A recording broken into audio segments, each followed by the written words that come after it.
nossos amados e sagrados orixás nos protejam, nos amparem do início ao fim dos trabalhos. Saravá Umbanda!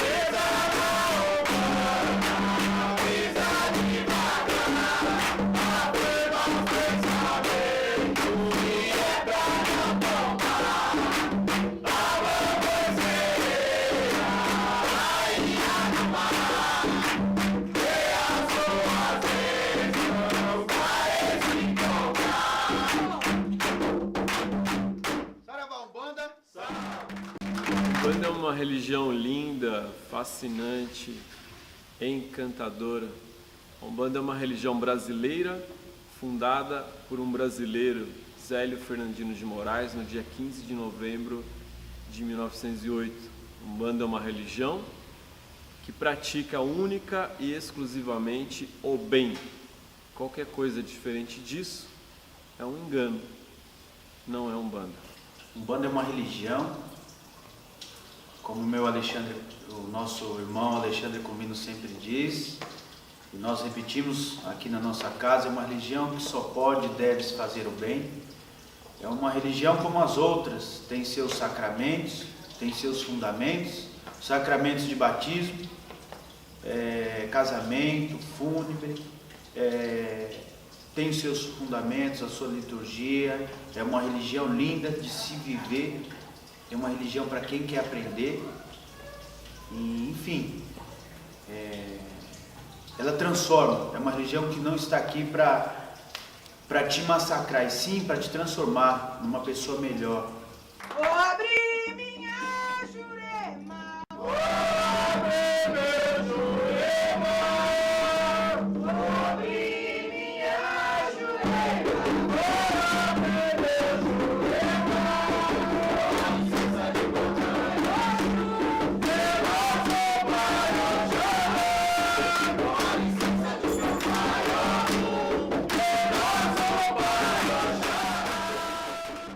A Umbanda nasceu através do saudoso pai Zélio Fernandino de Moraes, em 1908, precisamente no dia 15 de novembro de 1908, dava início a essa religião maravilhosa que é a Umbanda. A Umbanda nasceu por meio desse brasileiro, Zélio Fernandino de Moraes, que na época tinha mediunidade sendo desenvolvida e ele não sabia o que era, não sabia como lidar com isso. Ele tinha apenas 17 anos. A família do Zélio de Moraes levou ele a um tio que era médico e o tio viu que não era um problema de saúde. A família levou ele então a um padre e o padre, para ele ser exorcizado, o padre viu que não era uma questão de exorcismo. Então o Zélio foi levado a uma benzedeira, a mãe dele o levou, e essa benzedeira incorporava um preto velho, que incorpora na benzedeira e diz que Zélio teria uma missão espiritual.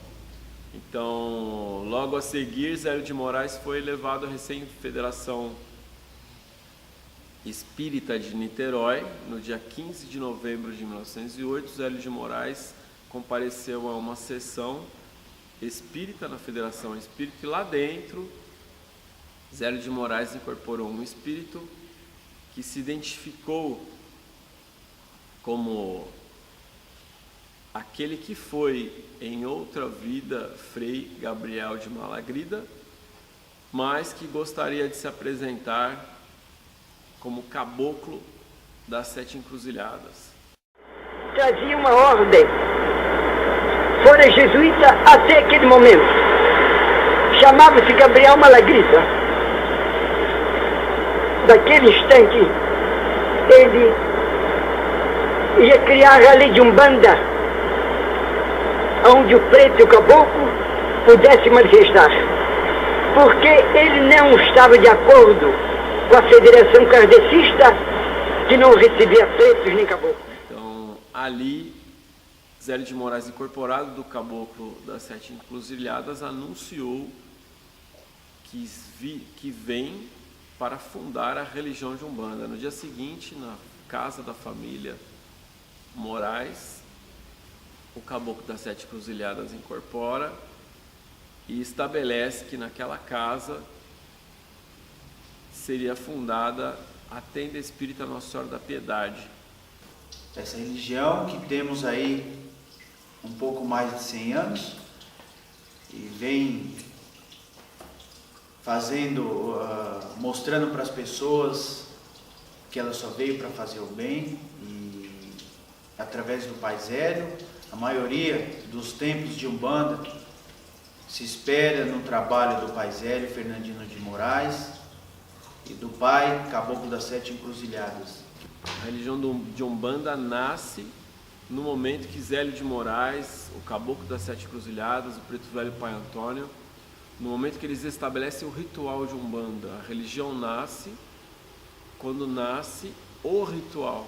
Então há muita confusão. Algumas pessoas acham que a Umbanda nasce no momento que alguém começa a incorporar um preto velho, um caboclo, ou que a Umbanda nasceu no momento que as pessoas começaram a incorporar espíritos. Não, a religião nasce no momento que é idealizado o seu ritual. Porque incorporar espíritos existe nesse mundo desde que o mundo é mundo. O que se verifica nas práticas xamânicas, por exemplo. O Espiritismo é a doutrina codificada por Allan Kardec. Então, Allan Kardec não inventou espíritos, Allan Kardec não inventou a mediunidade, mas ele codificou o que é o Espiritismo.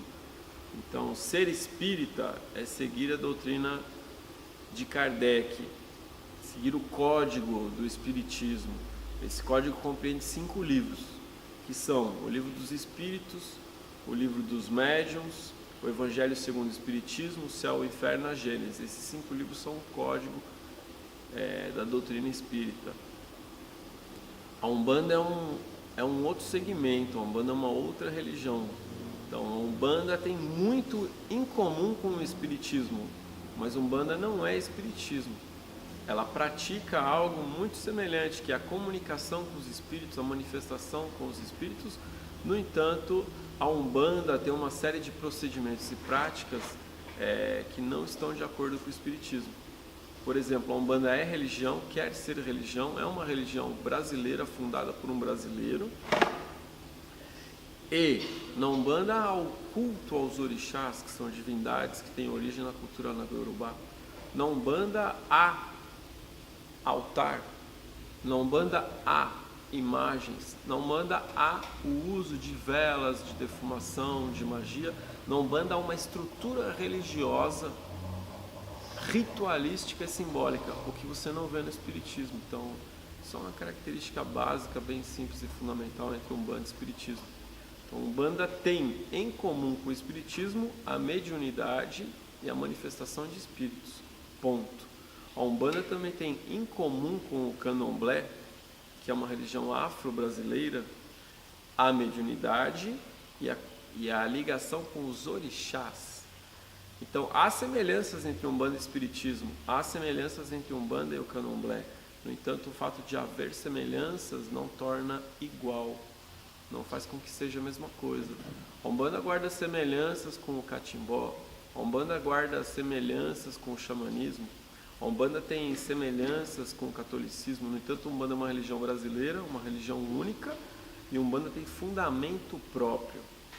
Na Umbanda existe um certo sincretismo.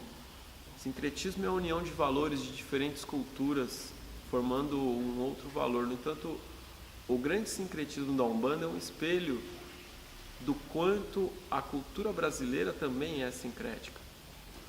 Então, na Umbanda você vê traços da cultura do negro, do índio, do europeu e até do oriental. E babá, atotô, baluaê.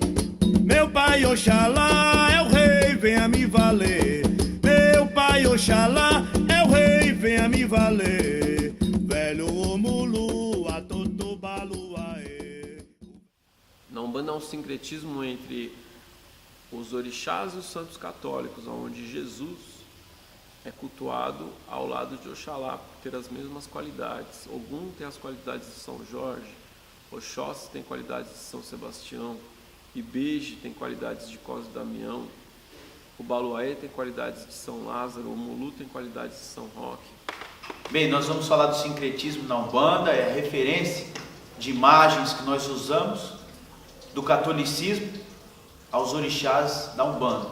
Nós vamos começar com o nosso amado Pai Oxalá, que sincretiza-se com o nosso amado Mestre Jesus, Pai Ogum com São Jorge, Mãe Oxum, Nossa Senhora da Conceição, Pai Oxóssi, São Sebastião, Pai Xangô, São Jerônimo, Mãe Iemanjá, Nossa Senhora dos Navegantes, Pai Obaluaê com São Lázaro. Falei dos orixás universais, vamos partir para os orixás cósmicos. Mãe Logunã, que é o Oiatempo, Mãe Logunã, que é o Oiatempo, é Santa Clara. Pai Oxumaré, São Bartolomeu. Aí nós vamos para Mãe Ansã, que é Santa Bárbara. Vamos para Pai Omulu, São Roque. Nanamburuque, Santana. Mãe Obá, nós sincretizamos com Joana d'Arc. Mãe Egunitá, que nós, dentro da Umbanda, era um orixá que hoje não é cultuada mais como Mãe Egunitá, e sim como Mãe Oroiná, que sincretiza com Santa Sara Kali. E assim por diante. Então esse é um sincretismo de santos e orixás. A Umbanda também não inventou esse sincretismo, ele já existia antes do nascimento da Umbanda, quando os escravos iam cultuar os seus orixás. Como isso era uma prática proibida, porque o país era oficialmente católico antes da República. Então, como não se podia cultuar orixá, em muitas regiões do Brasil você via um negro na condição de escravo rezando para um santo, mas no seu coração ele estava vendo ali um orixá, e às vezes rezando em Yorubá para o seu orixá de fato. Então há muita coisa a ser estudada para quem quer entender Umbanda.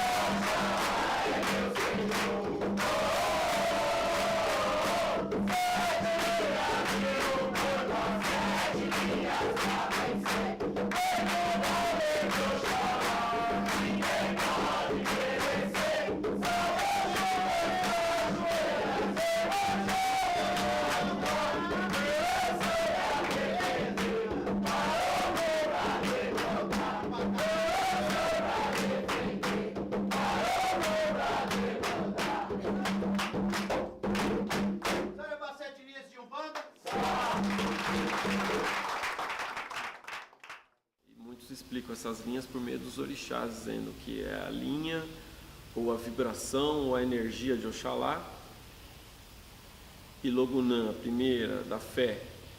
No amor, Oxum Oxumaré. No conhecimento, Oxóssi Obá. Na justiça, Xangô e Egunitá. Na lei, Ogum e Iansã. Na evolução, Obaluaê e Nanã. Na geração, Iemanjá e Mulu. No entanto, o estudo das 7 linhas ele varia. Há diversos segmentos na Umbanda que estudam as 7 linhas de formas diferentes. Então, para alguns, só existem 7 orixás. Alguns segmentos da Umbanda estudam apenas 7 orixás, como Oxalá, Oxum, Oxóssi, Xangô, Ogum, Obaluaê e Iemanjá. Outros estudam apenas os masculinos com um único feminino. Então, estudam Oxalá, Ogum, Oxóssi, Obaluaê, Xangô e só um feminino como Iemanjá. No entanto, todos estudam 7 linhas enquanto 7 vibrações de Deus. Então, as 7 linhas de Umbanda são as 7 vibrações de Deus, que na Umbanda são interpretadas de formas diferentes dependendo do segmento de Umbanda, porque existe uma diversidade de segmentos na Umbanda, assim como nas outras religiões. Há uma diversidade de cristianismos, uma diversidade de catolicismos, uma diversidade de budismos, de islamismo, de judaísmos, e na Umbanda não seria diferente. Fé, amor, lei, justiça, conhecimento, evolução, geração, maturidade, renovação, enfim. Os sentidos de Deus estão ligados aos senhores sagrados e amados orixás, que nós falamos dos 7 cósmicos e 7 universais. As 7 linhas de Umbanda é algo que é presente na religião desde a sua fundação. Quando Zélio de Moraes incorpora o caboclo das 7 encruzilhadas, ele pergunta qual é o seu nome, e ele fala, meu nome. Se eu preciso ter um nome, se vocês precisam de um nome para me chamar, para me identificar, me chame de caboclo das 7 encruzilhadas, porque não haverão caminhos fechados para mim. Caboclo das 7 encruzilhadas não é nome de batismo. Ninguém dá para os seus filhos o nome de caboclo das 7 encruzilhadas, caboclo das 3 encruzilhadas, senhor 7 montanhas, senhor 7 rios. Então, caboclo das 7 encruzilhadas é um nome simbólico. Ele diz 7 encruzilhadas porque não haverão caminhos fechados para mim. Então o número 7 é o forte no simbolismo da religião de Umbanda. Quando ele diz não haverá caminhos fechados, porque eu sou das 7 encruzilhadas, ele quer dizer que o mundo é o local onde as 7 encruzilhadas se encontram. E as 7 encruzilhadas do mundo são as 7 vibrações de Deus, as 7 energias de Deus, as 7 formas, os 7 caminhos, as 7 linhas. Então isso tudo está ligado aos 7 tipos de energia. E aí a Umbanda tem um estudo no qual você identifica em você 7 energias que estão em sintonia com as 7 energias da criação. Essas 7 energias que há em mim são as energias dos meus 7 chakras. As 7 linhas de Umbanda é um estudo das 7 vibrações de Deus, das 7 energias ou vibrações do ser humano e a ligação com as divindades, com os orixás, que se explica por meio das 7 linhas de Umbanda. Os arquétipos dessas entidades, o que é os arquétipos? É a forma com que cada entidade manifesta no seu médium. O caboclo tem a forma dele, o baiano tem o jeito de manifestar a sua incorporação no seu médium, criança, boiadeiro, preto velho. O arquétipo é aquela forma que o espírito de luz vem e toma o corpo do médium, onde o médium entra em transe. Preto velho tem o seu arquétipo curvado, caboclo, o arquétipo de força, eu cheguei, como que eu vou te explicar, irmão? De fortaleza, sou forte. Enfim, o baiano tem aquele jeito desengonçado e cada um no seu arquétipo toma o coração do assistido com amor, cada um dentro do seu arquétipo, baiano na alegria, o preto velho na simplicidade, o caboclo na seriedade, enfim. O arquétipo se encaixa a cada um de suas entidades. É a forma em que a entidade toma o corpo do médium em transe e ali se faz o arquétipo dentro da Umbanda. Arquétipo é algo que diz respeito a um modelo, a uma forma ideal. Então eu tenho os arquétipos dos orixás e os arquétipos das entidades, que a gente chama de linhas de trabalho. Então há os arquétipos das entidades de Umbanda ou das linhas de trabalho da Umbanda, que são caboclo, preto velho e criança na sua base, com Exu e Pombagira, podendo se estender para baiano, boiadeiro e marinheiro, e algumas outras linhas de trabalho, como a linha do Oriente. Então os espíritos que se manifestam na Umbanda, eles assumem um arquétipo. Então quando uma entidade vai se manifestar num templo de Umbanda, ela se manifesta como caboclo, que o caboclo traz o arquétipo do índio. Então há uma mensagem implícita no arquétipo. O arquétipo caboclo, ele traz o perfil da pessoa simples, que vê a vida de uma forma muito simples e muito natural, e que tem uma ligação com a natureza e com essa vida em que tudo está ligado, todos estamos ligados entre nós, com Deus e com a natureza. É uma mensagem grande que vem nesse arquétipo do caboclo, e é uma mensagem da cultura indígena para todos nós. O arquétipo do preto velho é o arquétipo da humildade, da simplicidade, da fé, o arquétipo daquele que foi escravo, que foi comprado, que foi vendido, que foi afastado da sua terra, que foi tratado como animal, que foi amarrado, que foi chicoteado, que perdeu toda a sua liberdade, mas que não perdeu a fé. Esse é o arquétipo do preto velho. A criança traz o arquétipo da pureza, do amor, a pureza que a gente perdeu, a alegria de ser criança.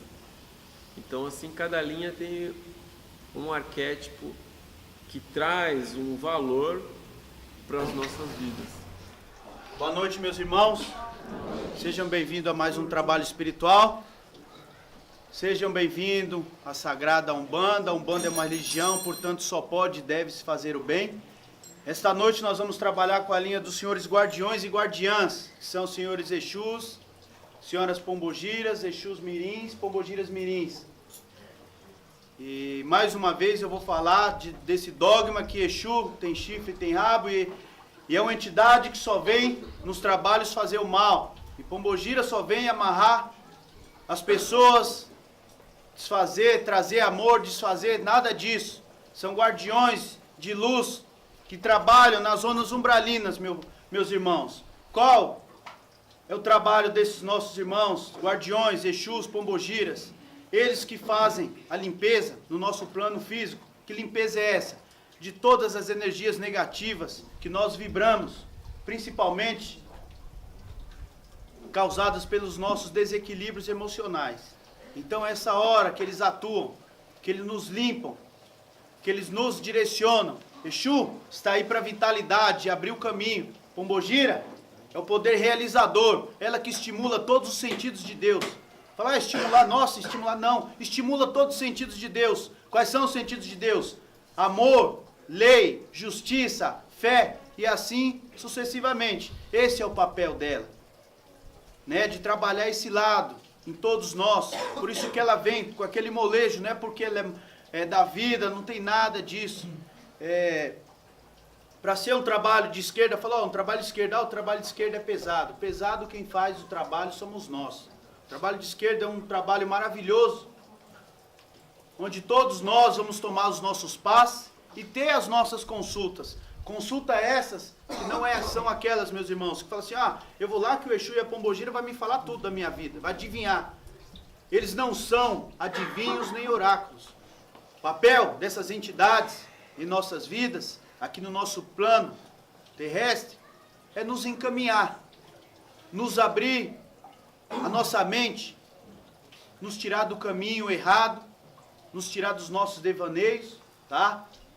Às vezes das nossas arrogâncias. Então eles dão a lucidez para nós. Na hora que cada um de vocês vir tomar o seu passe aqui, que abram seu coração, deixe tanto o Exu como a Pombogira, o Exu Mirim ou a Pombogira Mirim, limpar o seu corpo físico, espiritual e mental. É hora que essas entidades vão estar fazendo o papel delas, tirando todas as nossas mazelas, todos os nossos vícios mentais, todos os nossos desequilíbrios emocionais. Tá? Os Exus são os guardiões da Umbanda, são aqueles que fazem a guarda do templo, do terreiro, e trabalham junto com as Pombagiras, que são as guardiãs. Então, na Umbanda, Exu e Pombagira trabalham única e exclusivamente para o bem, nos guardando, nos protegendo, nos dando força, nos dando amparo. E Exu e Pombagira trazem o arquétipo daqueles que conhecem a própria sombra, aqueles que nos ensinam a entender os nossos vícios, as nossas limitações e saber que é preciso levar luz às nossas trevas interiores e à nossa sombra, e não o contrário. Se falar de Exu, que é esse guardião de força, que traz a vitalidade, a abertura de caminho. Pombogira trabalha no poder da realização e estimulação dos sentidos de Deus. E Exu Mirim é aquele guardião que trabalha no desenrolar, trabalha para tudo que está confuso na cabeça do médium, na cabeça do vivente, do cristão, é onde entra Exu Mirim, que tira toda essa complicação. Então é fácil de falar sobre Exu, Pombogira e Exu Mirim. Falar desses guardiões é muito fácil. É a primeira criação de Deus, então, onde tudo há, ali está Exu. Onde tudo cresce e se manifesta, ali está Pombogira. E onde tudo toma o seu direcionamento reto, ali está Exu Mirim. Por que as pessoas usam o Exu para o mal? Para falar dessa neutralidade dele. Porque o Exu ele é neutro, né? Você ativa ele para o bem, você ativa ele para o mal. Não?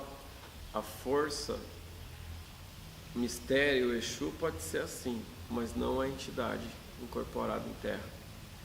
Se um Exu está incorporado em terra e você pede o mal para ele, ele vai dizer que não.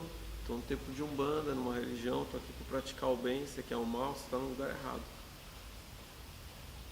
Então o Exu, essa conversa que Exu não faz nem o bem nem o mal, depende do que você pede para ele, essa conversa não serve para Umbanda. Quem faz o mal?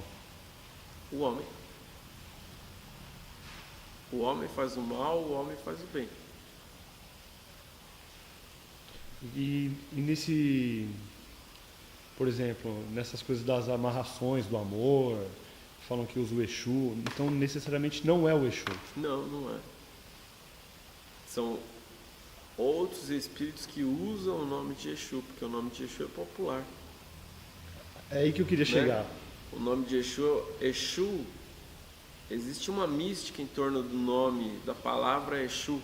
É uma mística que assusta e dá medo, porque primeiro a Igreja Católica demonizou o orixá Exu como demônio, porque na África é um orixá.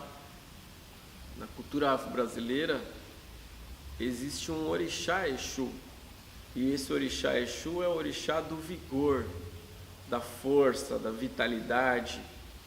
Ele representa a virilidade masculina, ele é irreverente, ele é alegre, feliz, ele é brincalhão. E tão alegre, tão brincalhão, tão viril, e numa comunidade africana onde não se usa roupa, assim como o índio não usa roupa, em algumas comunidades, a virilidade de Exu exposta e ereta para a Igreja Católica é coisa do diabo. No entanto, a virilidade de um homem é coisa da natureza humana e não do diabo. E Exu representa essa virilidade, o orixá Exu representa essa virilidade, essa força. Então o orixá Exu foi demonizado. Na Umbanda tem a entidade Exu, que são os nossos guardiões. E a simbologia da entidade Exu é a lei na Umbanda. Mas ele traz uma força viril, porque traz uma força masculina. Então vem esse peso da demonização em cima de Exu. E há segmentos religiosos que afirmam que Exu é o mal. E no passado muita gente usou o nome de Exu para praticar o mal. E há quem faça magia negativa usando o nome de Exu. Então o nome de Exu é muito popular, é muito forte, as pessoas se assustam, têm medo. Então, às vezes, se usa o nome de Exu para fazer o mal, mas está errado. Exu orixá não faz o mal, Exu entidade não faz o mal. Então, há espíritos, há forças, há entidades negativas e trevosas que usam o nome de Exu para fazer o mal. Por quê? Porque o nome de Exu é popular, porque dá ibope, porque assusta, dá medo, porque o ignorante acha que é assim.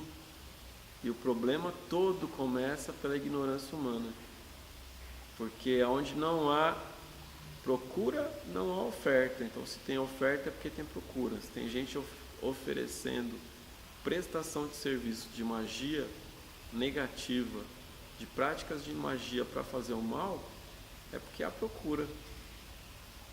Então, a demanda nasce desse movimento entre procura e oferta para fazer o mal, que é simplesmente a ignorância humana, porque fazer o mal é muita ignorância. Todo mal que você faz para o próximo volta para você. E Exu, quando está incorporado num templo de Umbanda, ele está ali para te explicar isso, e não para deixar você afundar mais ainda na lama. Então, Exu na Umbanda é para fazer o bem. Alguns diferenciam isso dizendo que é Exu de lei e Exu que não é de lei. Só que para nós aqui Exu é um só, é sempre de lei. Se não é de lei, tem alguém te enganando. Pai nosso Criador, amado Pai Olorum, vos peço a vossa licença, a vosso amparo divino, do Senhor, dos senhores sagrados e amados orixás, dos seres encantados da natureza, os caboclos, índios e pretos velhos. Amado Pai Olorum, com a vossa licença e vosso amparo, abrimos os nossos trabalhos espirituais com a oração que nosso amado Mestre Jesus nos ensinou. Pai nosso que estais nos céus, santificado seja o vosso nome. Venha a nós o vosso reino. Seja feita a vossa vontade, assim na terra como nos céus. O pão nosso de cada dia nos dai hoje. Perdoai as nossas dívidas, assim como nós perdoamos os nossos devedores.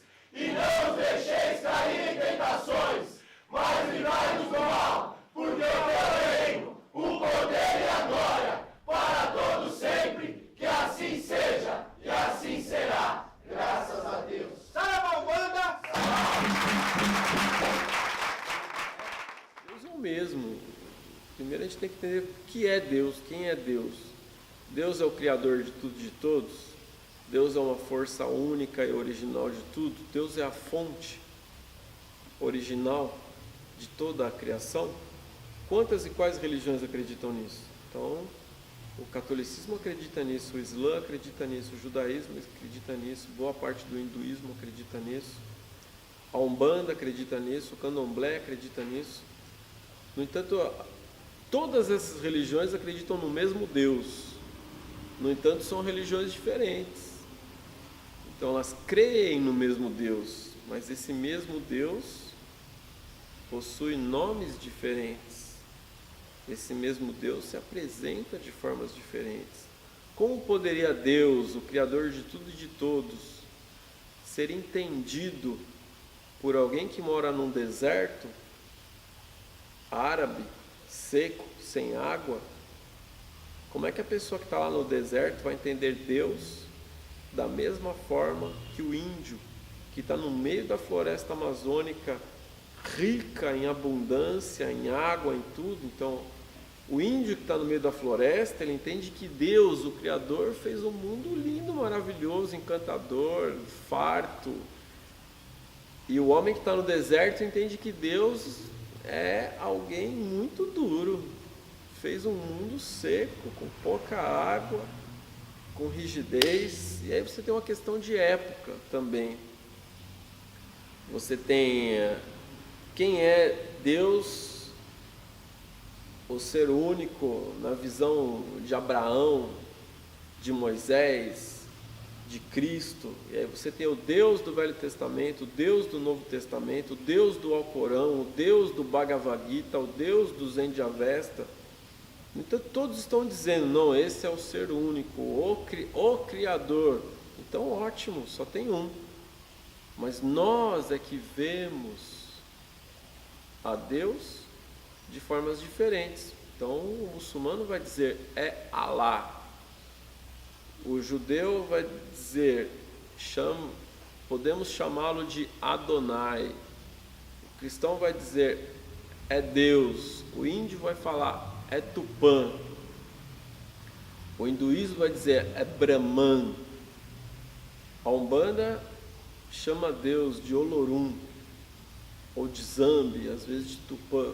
Entendemos, sim, é o mesmo Deus, mas nós tratamos de forma diferente. Nós entendemos de forma diferente. Mas no momento que dizemos Deus é um só, então estamos todos cultuando o mesmo Deus. Na Umbanda cremos em um Deus, e várias divindades que são os orixás. Deus está acima de tudo, de todos os orixás. Então, os orixás são divindades de Deus que manifestam a vontade de Deus. Deus que é o ser único, a força única, o Criador de tudo e de todos. É o mesmo Deus das outras religiões. Mas aqui é a nossa religião, a gente entende de uma forma diferente. Giras de Umbanda. Giras de Umbanda são trabalhos espirituais destinados à caridade para a humanidade. Gira de Umbanda, trabalho de Umbanda, caboclos, trabalho de Umbanda dos pretos velhos, trabalho de Umbanda com os baianos, trabalho de Umbanda com os marinheiros, trabalho de Umbanda com os exus, trabalho de Umbanda com as crianças. Gira de Umbanda é um trabalho espiritual destinado a fazer a caridade para a humanidade. Os médios manifestados em seus guias e mentores espirituais para fazer a caridade à humanidade. As giras de Umbanda são as sessões públicas de atendimento à comunidade. Então, a gira de Umbanda é um momento que o templo de Umbanda, que é aquela comunidade que constitui um templo e uma sociedade, realiza o seu ritual. Então, o ritual de Umbanda é como, eu vou dar exemplos daquilo que mais se conhece aqui no Brasil. O ritual de Umbanda ele é como a missa para os católicos. Então, os católicos vão à igreja no dia de missa. O umbandista vai ao seu templo, que é chamado de tenda, de centro, de terreiro, no dia que tem a gira, que também é conhecida como sessão, que é nesse dia que o templo abre as portas para receber a comunidade. Então as pessoas vão ao templo de Umbanda assistir o ritual e conversar ou tomar um passe com as entidades de Umbanda, que é o caboclo, preto velho, baiano, boiadeiro, marinheiro, criança, exu, pombagira. Isto acontece numa sessão de Umbanda, numa gira, num trabalho de atendimento caritativo. Todo atendimento feito dentro de um terreiro de Umbanda, de um templo de Umbanda, esses atendimentos, essas sessões públicas, é um trabalho caritativo e gratuito. Zélio de Moraes define a religião de Umbanda como a manifestação do Espírito para a prática da caridade. Então, a prática da caridade é o fundamento básico e principal da religião de Umbanda. Quero reforçar esse mês a nossa campanha lá pro asilo é a campanha do leite, tá? Leite e café, né, Marcinha? Então, pessoal, quem puder ali trazer 1 litro, uma caixa de leite, um quarto de café, 1 quilo de café, nós agradecemos. Produto de limpeza, higiene pessoal, café e leite, que no frio eles tomam muito leite. E o leite tem cálcio. E para os idosos é excelente. Peço para vocês, tá? Provavelmente no próximo final de semana nós estaremos indo levar essas doações. Quem quiser conhecer o asilo, fica em Embu-Guaçu. Aí fala, nossa, Embu-Guaçu é muito longe. Meus irmãos, para fazer a caridade, levar esperança e amor, não existe distância, tá? Quero agradecer a todos vocês, que a partir de agora, nosso amado Senhor Deus os abençoe, os sagrados e amados orixás nos acolha nos mistérios deles, e Pai Ogum ordene a vida de todos vocês. Boa noite, meus irmãos, sejam bem-vindos.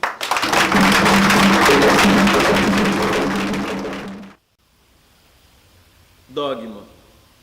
A palavra dogma, ela diz respeito a um conceito teológico. Então, dogma é uma verdade que deve ser aceita sem contestação. Então, isso existe em algumas religiões. Na religião católica você tem alguns dogmas, como, por exemplo, a virgindade de Maria é um dogma. Você não pode questionar nem contextualizar. A ressuscitação de Jesus é um dogma. O fato de Maria ser considerada a mãe de Deus é um dogma. Então você tem dogmas católicos, são as verdades da Igreja Católica que não devem ser questionadas. A Umbanda não possui dogmas. A Umbanda não possui nenhuma verdade que deve ser aceita sem questionamento. Mas alguns umbandistas assumem certos dogmas para a sua vida, como não acender vela com isqueiro, só acender com fósforo, não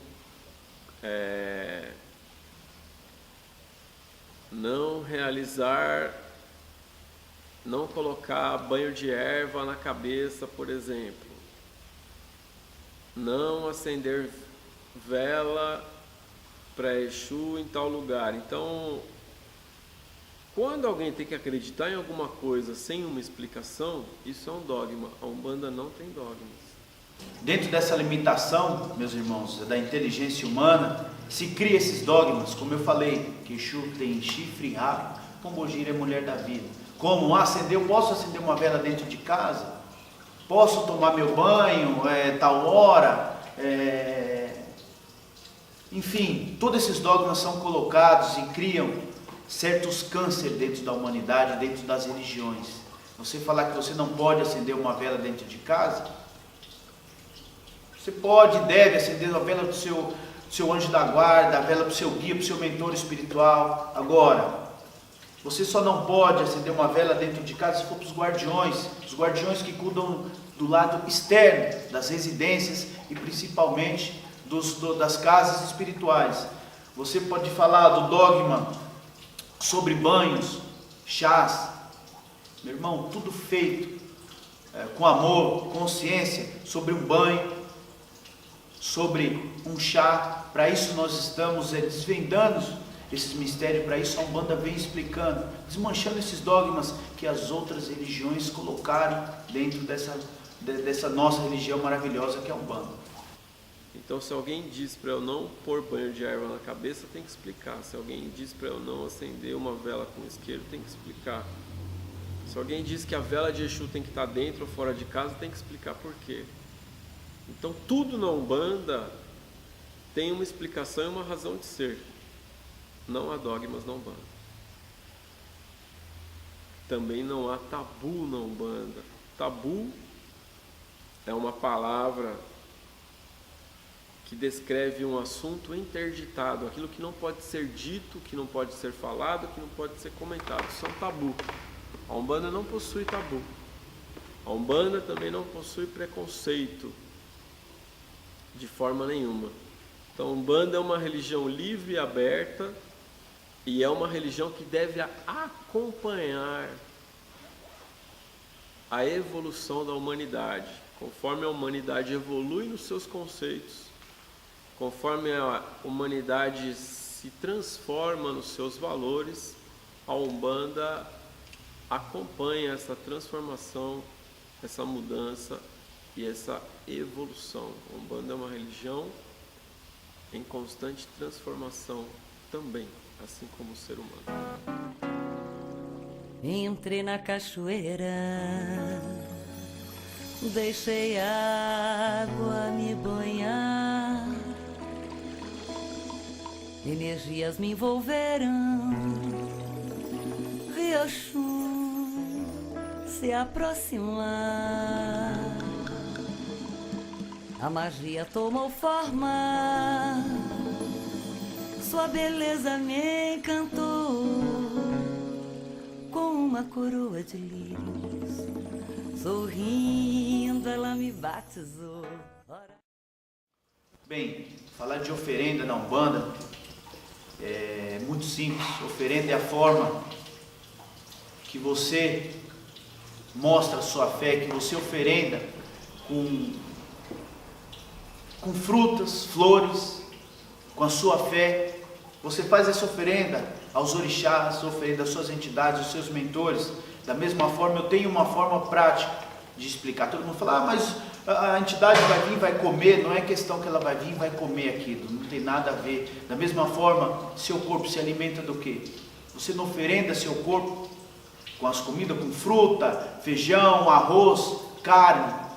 Seu corpo, ela só pega a energia do que você está oferecendo para ele. É a mesma coisa de uma oferenda para um orixá. Você deposita frutas, uma bebida, flores, um orixá ou a entidade vai trabalhar e manipular aquela energia ao benefício de quem está lhe oferendando. E para quê? está lhe oferendando, se é buscando ajuda, se é agradecendo, enfim. As oferendas são uma forma de ligação com a natureza e com os orixás. Então fazer uma oferenda é fazer um agrado aos orixás. Os orixás são forças da natureza. Então Iemanjá, os orixás são forças da natureza também, e não apenas. Então Iemanjá, ela tem a sua força no mar, Oxóssi tem a sua força na mata, Xangô tem sua força na pedreira, Oxum tem sua força na cachoeira. Então quando eu vou visitar o Oxum na sua casa, que é a cachoeira, eu levo um agrado para ela. Esse agrado é uma oferenda.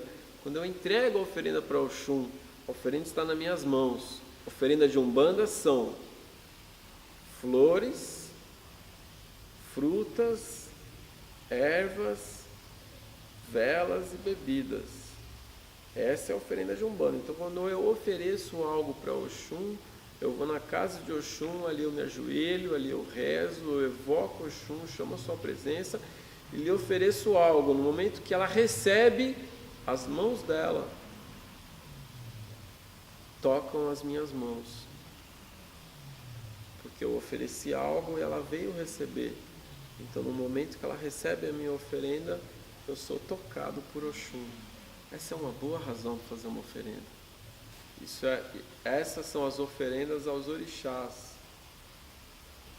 Diferente das oferendas que a gente encontra na rua, nas encruzilhadas.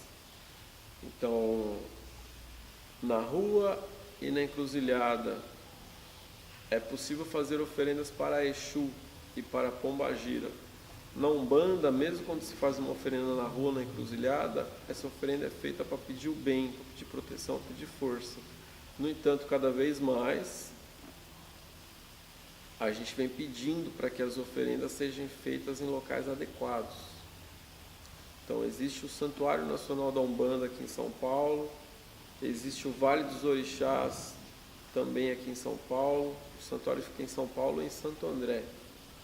O Vale dos Orixás fica em Juquitiba. E estão surgindo locais adequados para a gente fazer oferenda, porque fazer oferenda na rua, nos grandes centros metropolitanos, é perigoso, é arriscado. E quando você faz uma oferenda na rua, você está fazendo na frente da casa de alguém, né? A pessoa que mora ali não gosta muito, não. Então a oferenda de Umbanda é sempre para o bem, mesmo que às vezes alguém faça algo na rua. E quando é feito na rua, oferenda de Umbanda, mesmo quando feita na rua, geralmente é uma vela, um charuto, um copo de pinga, não são muitos elementos também. Então são práticas para o bem. Há oferendas de rua que são feitas por quem faz magia negativa, mas não é Umbanda, e para saber diferenciar tem que ser alguém que conhece da religião. Nós já estamos bem massacrados aí sobre as outras religiões. Você passa nas encruzilhadas, vê aqueles trabalhos, olha aí, é os macumbeiros, e cai logo nas costas de quem? Dos umbandistas, da Umbanda. Isso não tem nada a ver. Hoje nós temos o Vale dos Orixás, né? Lá junto ao Pai Ronaldo, que nós levamos os filhos da casa para fazer as nossas oferendas. Na natureza, que ali você tem a força, a vibração pura da natureza, que cultuar os orixás é o culto à natureza. Não adianta eu querer fazer uma oferenda para Exu numa encruzilhada, numa via pública, porque ali não é um mistério. Se você quiser fazer mas ali não é um mistério, sim. Mas para ser o mistério completo, para atuar 100%, vá numa encruzilhada de terra. Aí sim você vai estar atuando como se atua o mistério desse guardião. E não você fazer numa praça, fazer numa via pública, isso não é certo. As oferendas existem em lugares, as oferendas têm que ser feitas na natureza. O sacrifício animal ele não é um fundamento da Umbanda. Então a Umbanda, para ser praticada, ela não precisa de sacrifício animal. O fundador da Umbanda, Zélio de Moraes, não fazia sacrifício animal. Eu sou umbandista, médio de Umbanda, sacerdote de Umbanda, sou formado em ciência da religião, tenho bacharelado em ciência da religião e nunca fiz um sacrifício animal. Estamos aqui num templo de Umbanda estabelecido, eu sou dirigente espiritual há alguns anos eu preparo outros sacerdotes, eu nunca fiz um sacrifício animal. Então o sacrifício animal ele não é um fundamento da Umbanda. No entanto, a Umbanda é plural e diversa. Há na Umbanda segmentos de Umbanda que são mais africanistas do que os outros. Há segmentos de Umbanda que são mais espíritas do que os outros. Há segmento de Umbanda que é mais xamânico. Há segmentos de Umbanda que são mais esotéricos. Então, há segmentos dentro da Umbanda. Então, dentro da Umbanda, há um segmento de Umbanda que é mais africano. Ou seja, há segmentos de Umbanda que tem uma influência muito grande do candomblé e das tradições afro-brasileiras. Dentro daqueles segmentos que geralmente são chamados de Umbanda molocô, ou Umbanda trançada, ou Umbanda mista, e às vezes é chamado de Umbanda Omblé, naquele segmento, então é possível identificar o sacrifício animal, ainda que de forma bem reservada.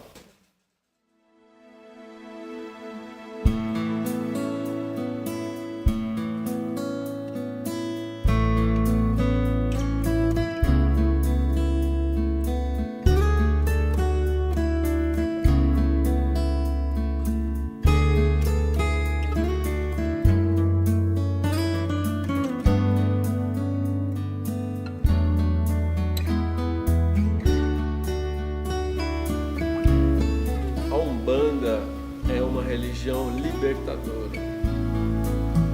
Então ela nos ensina principalmente a nos libertar de nós mesmos, das nossas amarras, dos nossos vícios, do que nos oprime, do que nos causa dor e sofrimento.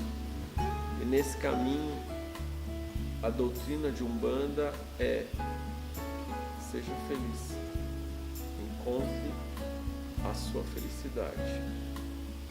Essa é a doutrina mais forte dentro da religião de Umbanda. Seja você mesmo. Encontre a sua verdade. Viva para isso, para a sua verdade. Com fé, amor, com equilíbrio, com disciplina. Cresça com isso e renasça a cada dia um ser humano melhor.